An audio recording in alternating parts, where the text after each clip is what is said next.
Hey y'all, it's Robin. Welcome back to my channel. Today we are doing part one of my holiday romance recommendations. I decided to split this recommendations up into two videos. I was 100% inspired by Forever Booked Up over on Instagram, so I'm going to link her channel down below. She did a TBR post that was broken into the naughty and nice list, and I thought that was absolutely genius. I decided to do my recommendations video the same way. So today we are going over the nice list, and we're going to talk about some really sweet holiday romances. And then in tomorrow's video, we're going to go over the naughty list, which is some more spicy, steamy, not so nice romances. I will say that there are books on the nice list that are super steamy, but I ended up splitting them up kind of by whether or not the characters would be on the naughty and nice list. And so I do have some books on the naughty list that are a little less steamy, but the characters, I think they were doing some sassier things, so I put them on the naughty list. And then there are some super steamy romances on here, but the characters are super sweet and the romances are really fluffy and wonderful. So that is how we're going to break this up. I have 8 books on each of the lists, so let's get right into the recommendations. So first up is Miracle on Fifth Avenue by Sarah Morgan, and this is actually one of the first holiday romances that I ever read, and I really love this one. It's still one of my favorites.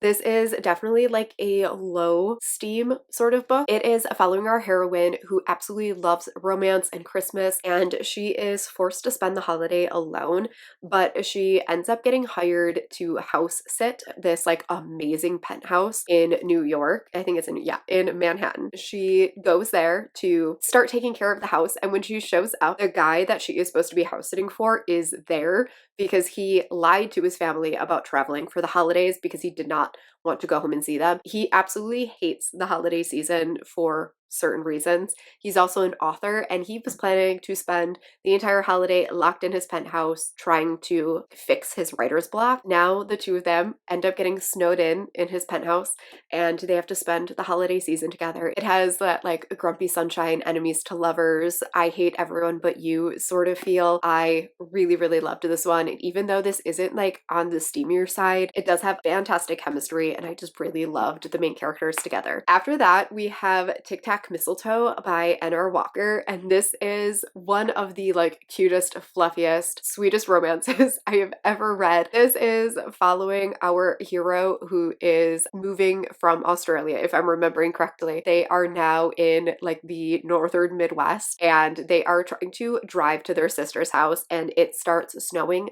terribly, and they end up getting run off the road and they crash into a snowbank, and a guy finds them like stuck in the snowbank and takes them back to their cabin where they can spend the holidays until the snow stops. And again, snowed intro, and it is a very insta-lusty, insta-lovey romance between these two guys. It is so precious. This has no angst like at all in it. It is just these two falling in love over the holidays. It has all of the like cute Christmassy stuff. So they like decorate a tree, they go around the small town and they meet all of the quirky small town people. I absolutely loved this one if you're looking just for a like short, sweet holiday novella. After that, we have the remaking of Corbin Whale by Roan Parrish, and this is not a Christmas novella. It's more like winter solstice-y. This is a really heartwarming and beautiful story following one of our heroes who is opening up this like coffee shop bakery. They inherit the shop from their parents, and they are kind of like updating it. They end up meeting this guy who always comes in to the shop like every single day. The two of them end up forming this friendship that slowly turns into a romance.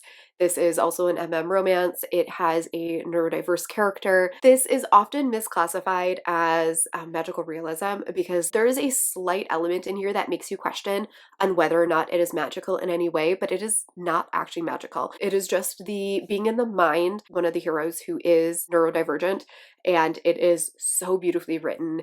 This is such an epic, wonderful, soft romance. This is again not one that is like super angsty or anything like that, and the whole time you just feel like you are swept away into this like magical world, even though there's no magic in here. It is all set during winter. There is a lot of baking in here. This book makes you want to eat all of the baked goods. It's just very soft and wonderful and absolutely fantastic. And I can't recommend this one enough if you have not checked it out yet. And Rome Parish does have a new holiday romance out. So if you really love this one, you can go check out their new one. Or if you really liked their new one, I highly recommend going back and trying this one out. Next up is one that I just read, and that is Lovelight Farms by B.K. Borison. This is probably one that no one needs recommended to them because it has been everywhere.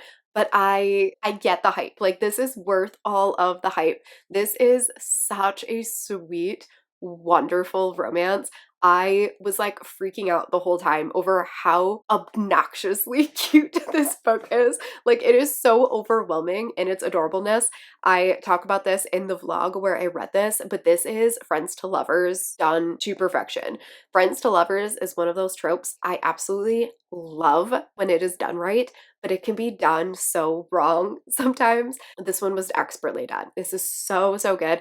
We are following our heroine who is the owner of a tree farm, and the tree farm is kind of down on its luck because the tree farm that she bought, she inherited a lot of debt with that tree farm. Despite like their success, she hasn't been able to dig them out of this hole.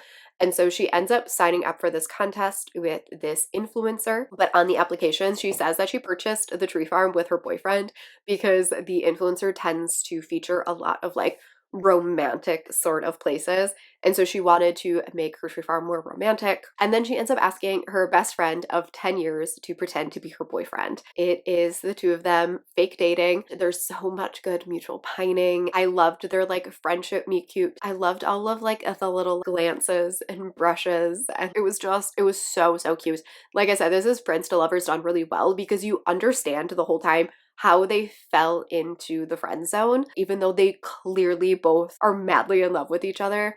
And I loved it so much. This has a great small town. It has great friendships. Loved this one a lot. It is worth all the hype. Next up is An Alaskan Christmas by Jennifer Snow. This is one that I read quite a few years ago, so my memory of the plot is a little vague, but if I remember correctly, our heroine is, I don't remember if she's a surgeon or a doctor or what, but she is a workaholic and she is essentially forced to take a vacation. And so she ends up going to Alaska to stay with one of her best friends that she hasn't seen in many years. And she ends up falling in love with this guy, Reed, who works for like the search and rescue group. It is the two of them having this like really small town opposites attract romance. It's very sweet and cute and adorable. I don't remember if this one ended up becoming a Hallmark movie or not, but this author has written books that have become Hallmark movies and Netflix movies. And so this very much so feels like it could be a Hallmark Netflix sort of romance series.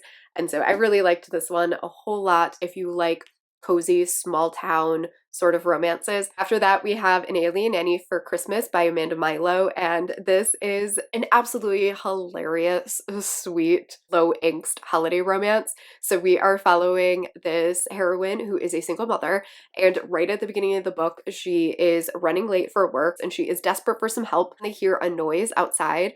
And when she goes outside, there is an alien in the back of their yard. And after some conversation, she agrees to let him nanny her children so that she can go to work. It is him trying to acclimate to human life, and him and the heroine end up falling in love.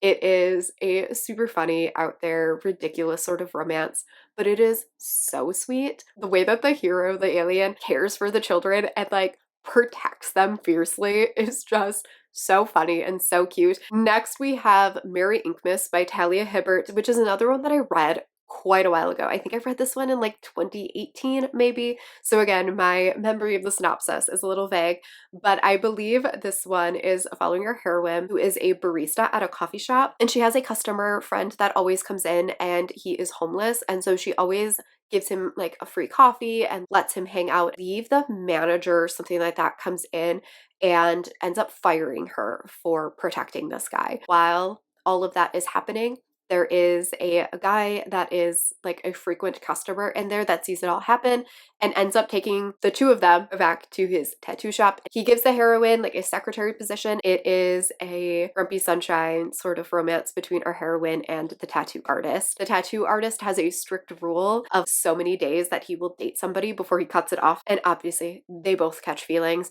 This has amazing representation. The heroine is Black and plus sized. They have a really, really amazing romance together. I put this one on the nice list just because of the whole giving the heroine a job and everything like that. And the heroine is unbelievably kind, but this one is super steamy. Just know that even though this is on the nice list, it is a high steam novella, but the characters are just sweet cinnamon rolls. And then lastly on this one, I actually went back and forth on where to put this one, but I ended up landing it here, and that is the Mistletoe Motive by Chloe Leese.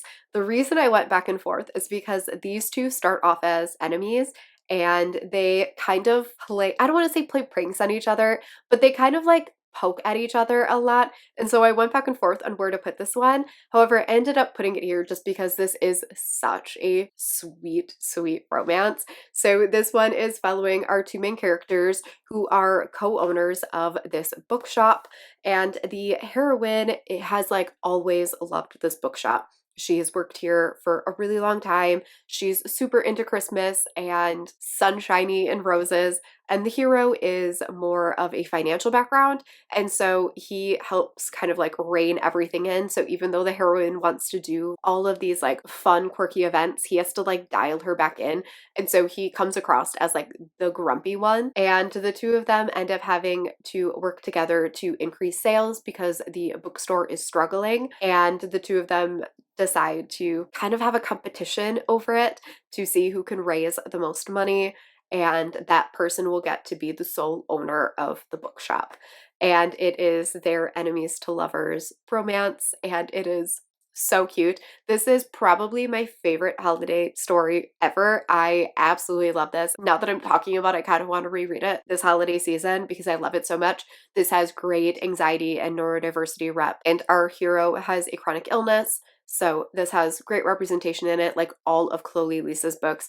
This has great chemistry. I love how the final conflict of this one is wrapped up because it has amazing communication. This was a Kobo exclusive. I don't know if that is the case anymore or if you can get it elsewhere. I do believe the physical copy is now available as well. So I'm not entirely sure where this one is all available, but if you can, I highly recommend giving this one a read if you weren't able to last year. So that is all 8 books for the nice list. Let me know if you've read any of these. Let me know if you have other good holiday romances for the nice list. And in tomorrow's video, I have 8 more books that are put on the naughty list. So I will catch you all then. Bye.